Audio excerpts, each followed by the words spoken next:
Hello, welcome to CLSP Politics. Sean Briscoe speaking. This is going to be my show on the budget plan that the Republicans are pushing through Congress right now, when they're hoping they can vote in. It's called the One Big Beautiful Bill. The orange idiot named it. So the House committee advanced this 1,116-page budget.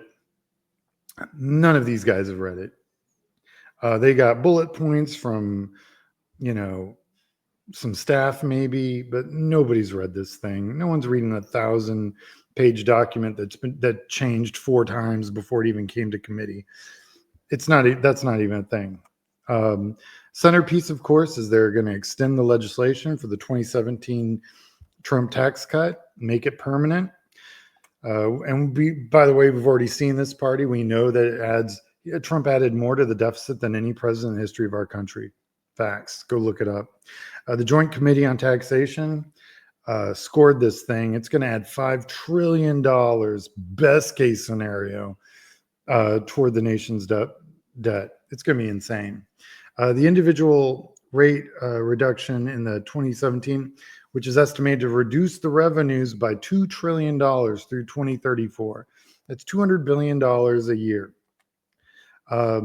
They also found that the package would put about 1.9 trillion towards reducing the deficit, which is not true, because they're pegging it on renewable energy incentives, which this bill gets rid of, and international tax enforcement, which is the tariffs, which if nothing gets imported, which is what's happening right now, there are no tariffs.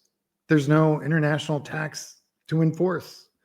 So this 1.9 trillion is total nonsense. They estimate that the tax piece would cost about 3.7 trillion over the next decade. I'd say this is lowball at best. Let's go a little local on the taxes. The SALT. Everyone's been talking about the SALT. This bill also includes a proposal that would raise the cap for state and local tax deductions. That's the SALT.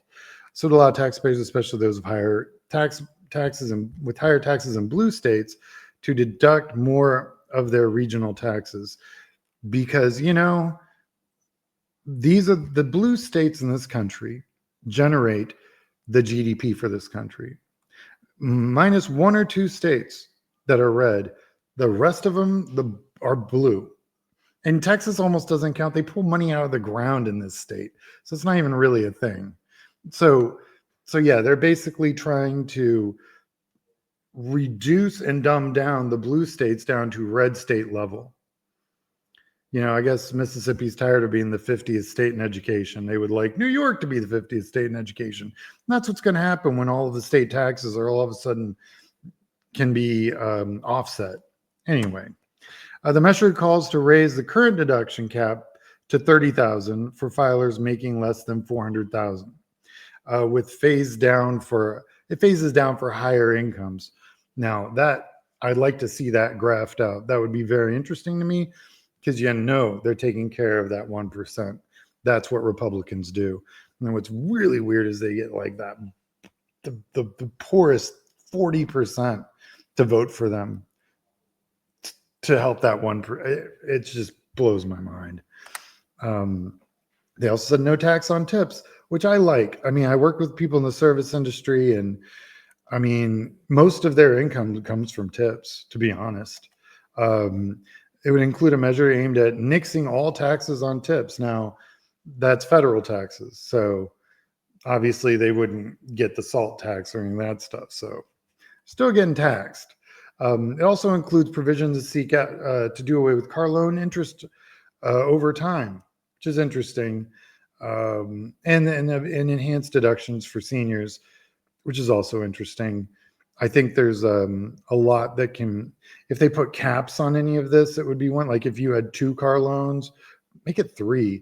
My biggest concern are large corporations with fleets of cars that take out loans against those cars, and it'd be a huge tax reduction over time for those corporations. Just another, backdoor way for corporations to get bigger tax cuts.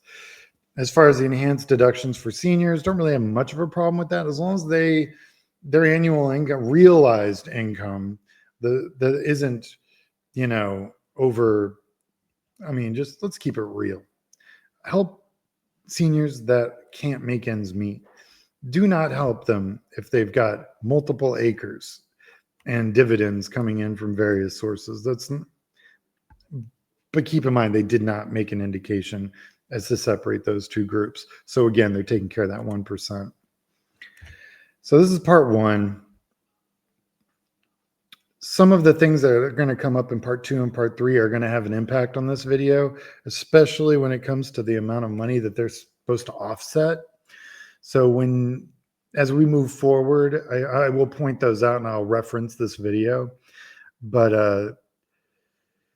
the real nightmare stuff's going to come in part 3. I'm not going to lie. That's where the cuts are going to be affecting small children, women, and the very, very poor.